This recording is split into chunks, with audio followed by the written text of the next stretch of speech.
Leadership is at the heart of the Scouting mission, empowering young people to develop key leadership skills and cultivating the confidence to be effective leaders.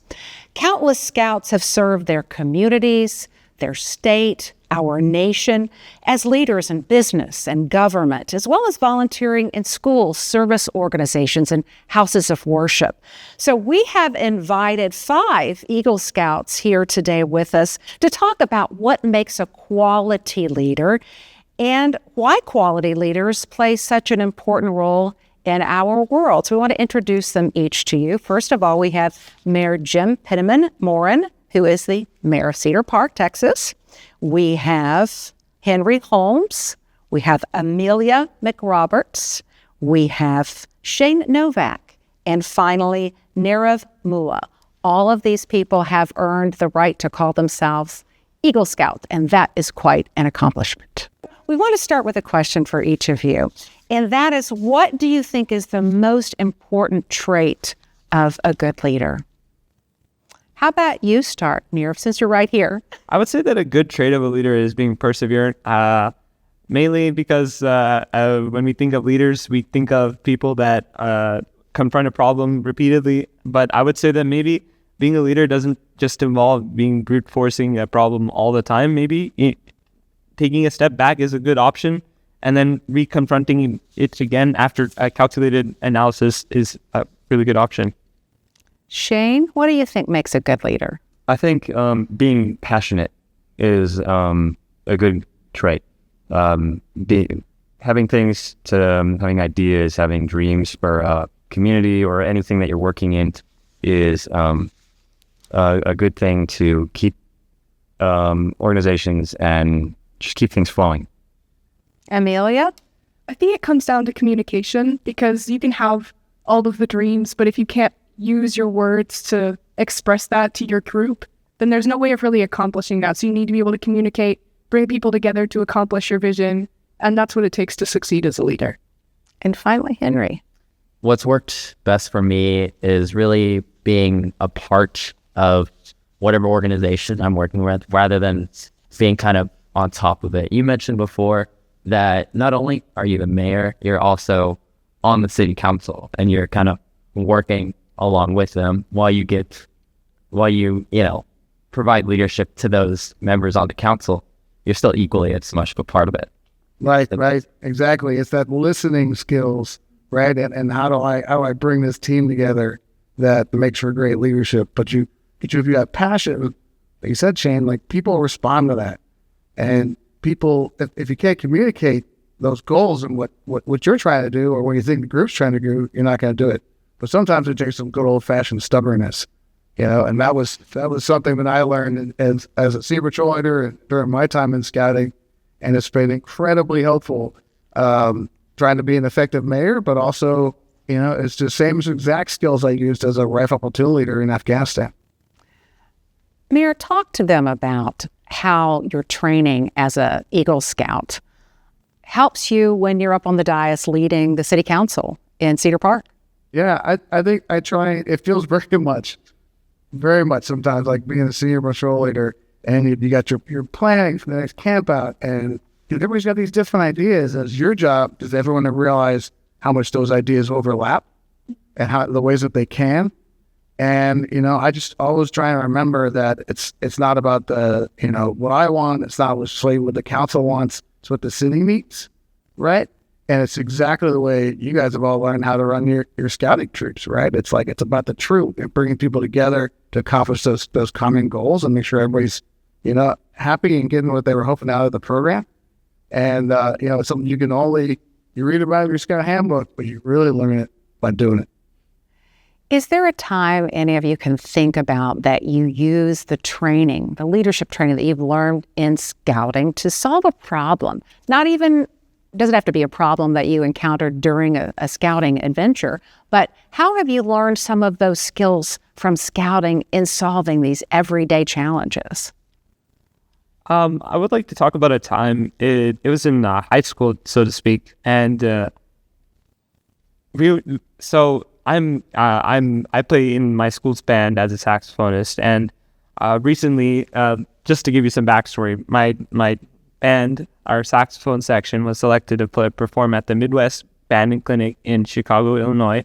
And to perform, we needed to put on a great display of our talent, and we needed to refine our skills to the level that it was acceptable to even be in that hall that's like surrounded by cloth for some weird reason. But to get there, you needed our rehearsals were often very unproductive, I would say, because we're all friends. We're all just bros on golden instruments inside of a massive band hall that smelled musty because of mold. But that's beating around the bush. But I would say that I had to be very cunning with my leadership. I know cunning is not the right word, or it doesn't sound like the right word. It has negative connotations, but I'd say that you have to be really smart as a leader, because sometimes when people, they were getting tired because we have to hold an embouchure when we play our instrument, they would just start to get rowdy, and like they were like, I want to go home, please just let me go home. It's like, no, we gotta put a good performance. So it maybe some smooth talking here and a little bit of like motivation by showing them the greatness of what we can achieve is like what I learned from scouting the most. You were being clever, maybe not cunning, but clever. Clever, yes. Yeah. That's a more accurate term. Anyone else have a scenario or something where scouting abilities and skills and leadership came into play? I feel like every scout has their like one high adventure story where you're midway through the trek and something goes wrong. And I'm sure everyone here has their thing. But I was at Philmont backpacking in New Mexico with my crew, and we're on day 3 of the trek, and it's our longest day. So we're supposed to hike 15 miles. We're summiting 3 peaks the next day. So it's another 15-mile day after that. And admittedly, I was the source of the problem at this point, but I do help fix it later on, so it's okay. We're hiking. It's about 8 p.m.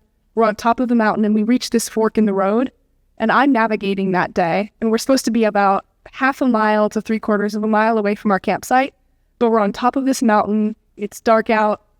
The map is kind of sketchy, so I don't really know where I'm going, and no one else really checks me on it. So I didn't do a great job communicating with my team. So we go down the left fork, we hike another 2 miles, and it starts pouring rain. And there's just lightning coming down all around us, and we're in the middle of this like random middle of nowhere. We have no idea where we are at the map. The adults are freaking out. So we're all standing there huddling. And we get together and we're trying to communicate. And eventually we get everyone to calm down. And so I relook at the map. And this is where I feel like I do maybe a better job as a leader communicating with my group. Because we pull everyone together. I get everyone's ideas. And then we stand up, we get our gear, and we're running down the trail at this point. So I think we run maybe a full mile with full 40-pound packs on down a trail till we get to another campsite. And then I help everyone set up their tents. And then the next morning we wake up and we hike another 15 miles. But we don't get lost again. So you learned a lesson and you motivated your team. And I motivated my team. I bet you do that on a regular basis, Mayor. Learn some lessons and motivate your team. You know, your story reminds me of when I was doing high adventure and I was the crash chief, and everyone was so mad at each other and tired and cranky. And I was like, let's just build a fire.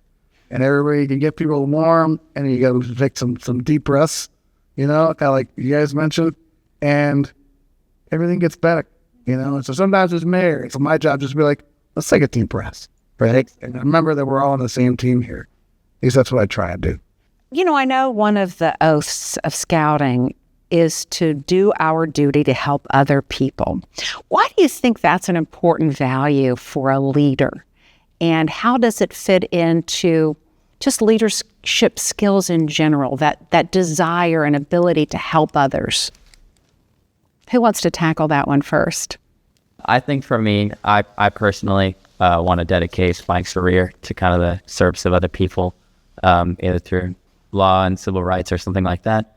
But for me, why I want to dedicate myself to service is I feel like as a leader, I've been put into that position for a reason. I've been given the privilege of leading other people. I've been elected to that position. So I need to in turn show that I care about that group and that I am worthy of that position by giving back to them, by representing their needs, sticking up for the person who has a shyer voice, whether it says something small as like, I want this meal on our camp out, or, whether it's choosing our route to Philmont that we go on. Anybody else want to weigh in on helping others and how that fits into the leadership puzzle? I think I would like to weigh in. So I think one of the main things that people forget about leadership is that it's at its core leading. I mean, oftentimes you see all these figures of power or people that maybe even your boss on your team is, and he not only does not lead, he puts all his weight on the others around him. And I think as a leader, you have to not only be a part of those you serve, but you also have to be a part of also have to not put your weight on the others. In fact, being a leader is almost a burden in and of itself, because you're the one that's taking the weight of others upon your shoulders. And by proxy, serving other people is basically taking the weight of those people off their shoulders and onto your shoulders. I completely agree, but I also think part of leadership and part of helping people is like creating other leaders. And so it's our job to make sure that other people can go on and help people in their community. But it's definitely tough sometimes to feel like as a leader, you're in charge of just helping everyone else all the time. I know all of you have big hopes and dreams for the future. How have the skills you learned in scouting kind of shaped your vision for what you might want to do when you go to college? I know, Henry, you're already in college. How do you think that those values and leadership skills you learned in scouting translated to those wishes for your future? Shane, we haven't heard from you. I think I've learned a lot from scouting. I think learning the structure of an organization like scouting and being able to navigate it and serve in different roles in that structure has given me a great insight into how to create and lead other organizations. Building like nonprofits and like charity organizations would be really fun. And using the same structure as Boy Scouts with the multiple groups doing their own kind of things, so people can have their own opinions in their own separate bubbles to kind of keep cohesion in groups. It's very helpful.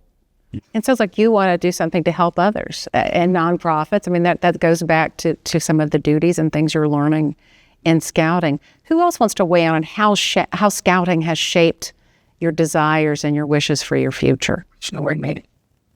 Anybody? Personally, for me, it's shown me I'm capable of a lot more than I thought I was. When I was 12 years old, I had the position of leader of my troop, senior patrol leader, kind of pushed onto me by a lot of other older scouts, for better or for worse. But with that, beforehand, I was more of like the weird, shy, quiet kid. And while I still kind of might be that, I've been shown that I can reach out to other people for guidance, for help. I can get other people passionate about the things that I want to do. For instance, as a part of my degree, I need to get an internship of some sort, and because of my experience in leadership in scouting, I've been able to reach out to a lot of people across the city, whether that be the office of Joaquin Castro or county courts in Bexar County, San Antonio. Leadership showed me. Yeah, that sounds wonderful, and it really is a tangible way that these skills have impacted your life. You have a full-fledged leader here among us, the mayor of Cedar Park. What would you guys like to ask him? What are some things you'd like to know about his job and how it relates to what he learned in scouting? I would like to ask, how much does morals play a role in your policies as a leader, politician? If people don't think that you're in it for the right reason, and you have the right motivations, you can't accomplish anything. That's not just true in government, honestly. It's actually that'd be true in business and the military. And that people want to follow someone that they trust, right? It's just like in your scouting troop, right? Where the senior patrol leader is someone that, she's usually elected, right? Because the other scouts respect and want him or her to lead, and they trust him. And so building that trust is critical in any organization. And at the end of the day, if people don't trust you're always going to have a good moral compass, if you're not trustworthy, to use a scouting word, then you're going to fail from that first step. Anyone else have a question for the mayor about leadership or his relationship with scouting? Well, I was curious what skills you learned as an Eagle Scout helped you manage, because you deal with such a diverse group of people and you're working with so many people as a part of your job. So how do those skills play into managing all of that?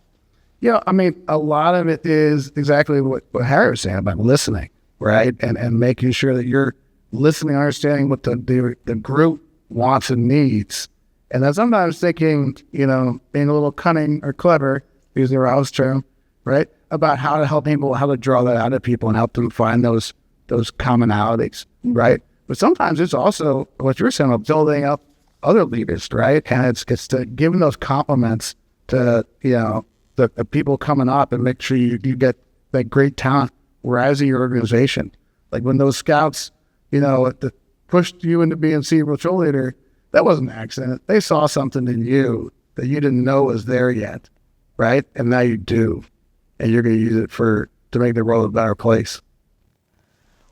What are some of the leadership roles each of you have played in scouting, and how do you think that's taught you life lessons?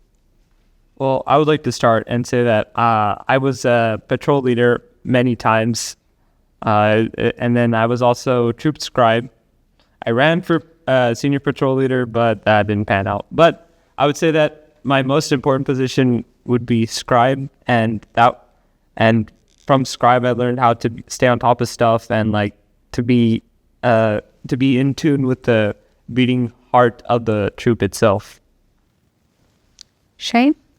I've served as a patrol leader, the outdoor ethics guide, and troop guide. And by far, troop guide has been my favorite position.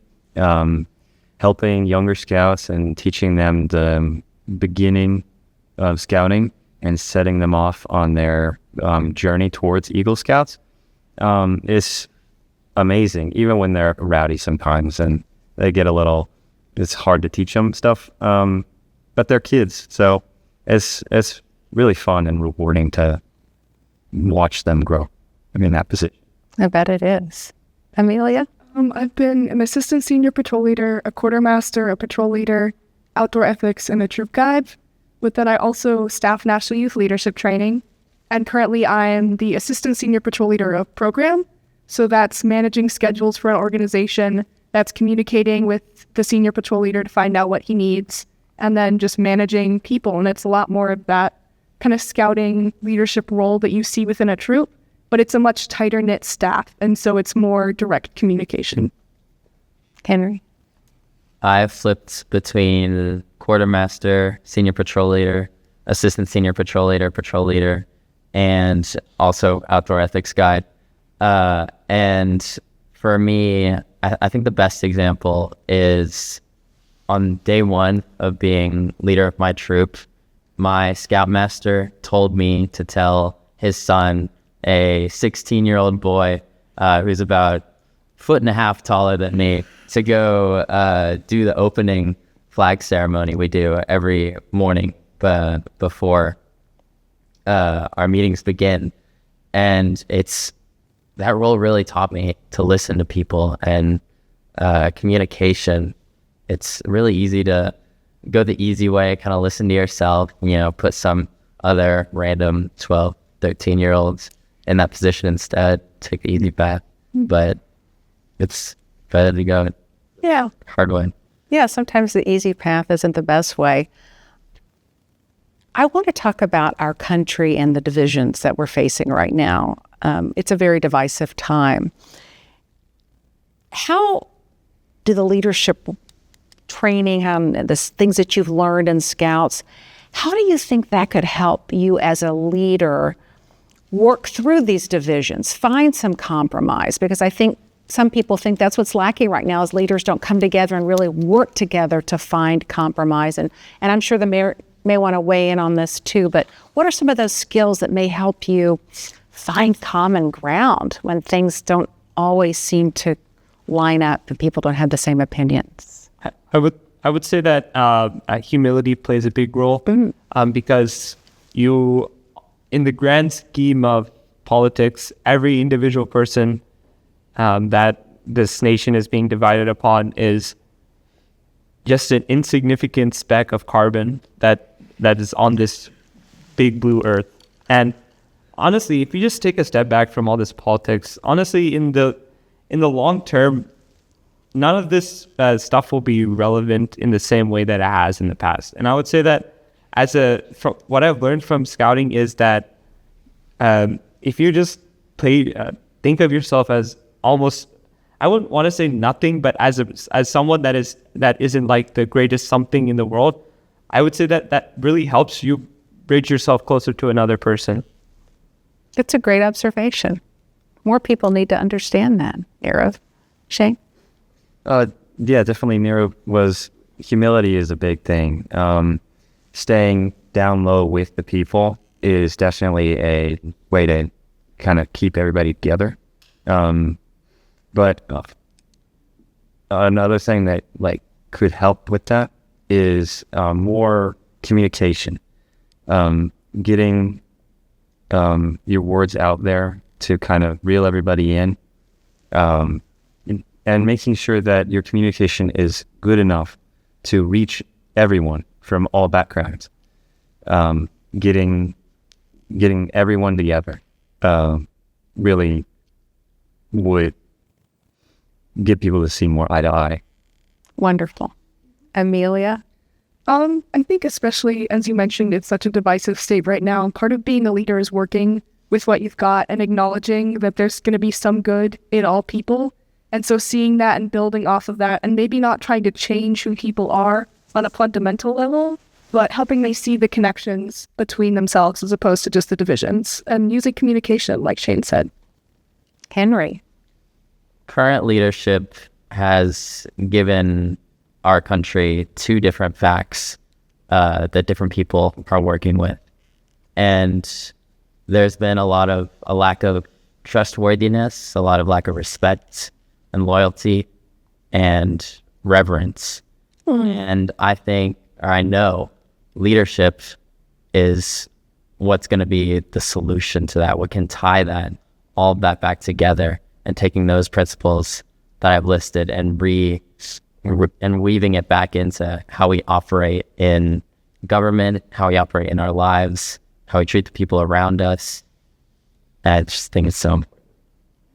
Yeah, what I learned in scouting, and I think one of the great things about scouting is the way it mixes you with people with different backgrounds, right? And you're true, but also you get to go to these camporees, and then you get to go to the jamboree, the nationwide one, and there's scouts from everywhere, right? And they have really different backgrounds, but you all have these shared values and that sharing respect, right? So you realize we have way more common than across this whole country, certainly across our region in Central Texas.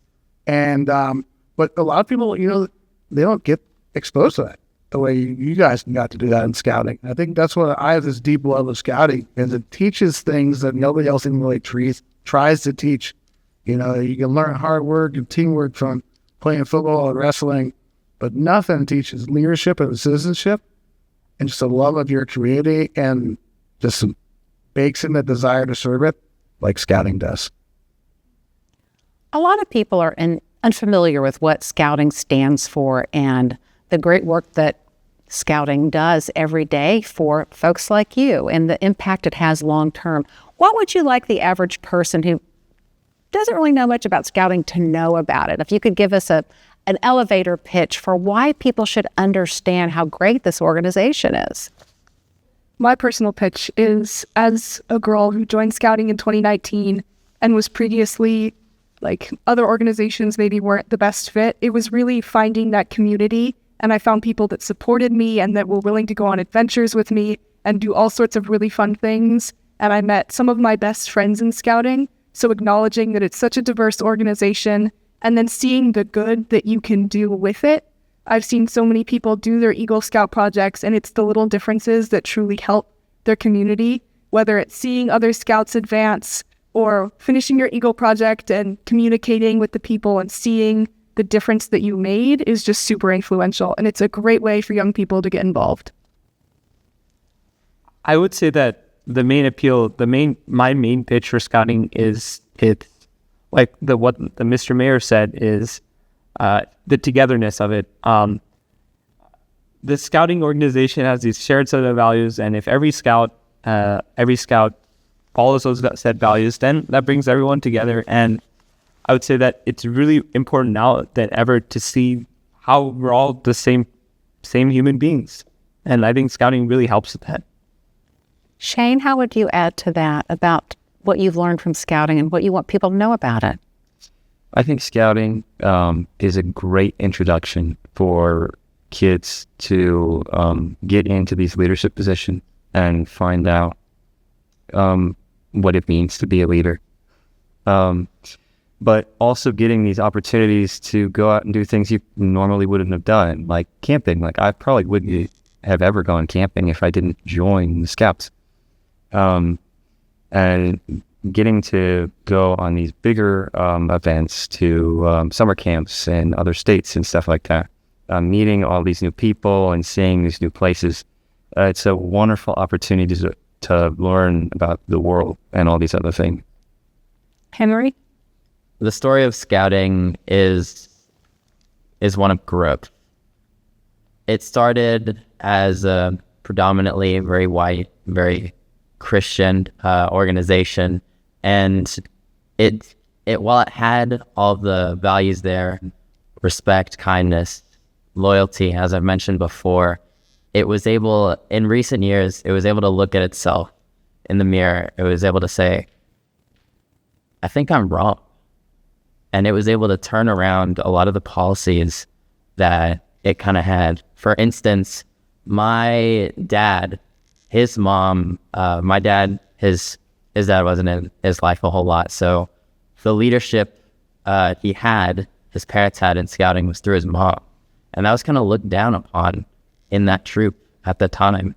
And Scouting was able to pause and reverse on its history of discrimination and say it's okay for women to be in Scouting. It's okay for women to lead Scouting. It's okay for gay people, members of the LGBTQ community. It's okay for a person of color to do the exact same things. And that's incredibly powerful to admit that you're wrong.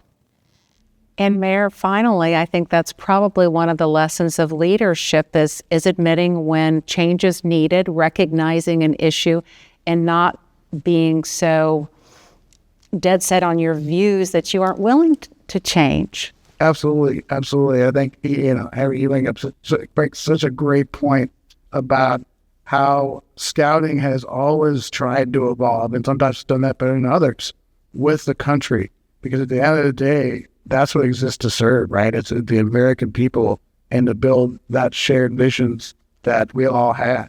You guys get exposed to that, right? Camping all around the country. Again, I think all of you at some point were the outdoor ethics guy, right? So you guys learn to respect nature. Man, I wish we had more of that, but you did it by being in it, right? And using that camping and all that outdoor stuff as a tool for learning leadership. And a good leader, like you said, you're off, right? There's this humility, right? There's always more for a good leader to learn from the people around them, from the nature around them, or her. This has been such a great discussion. Mayor Penniman-Morin, Henry Holmes, Amelia McRoberts, Narav Mulif, and Shane Novak. Thank you for your insight on leadership today and for educating people watching this about the importance of the skills that you learned in Boy Scouts moving forward, and for all of the wonderful impact you have all had as community leaders. Thanks.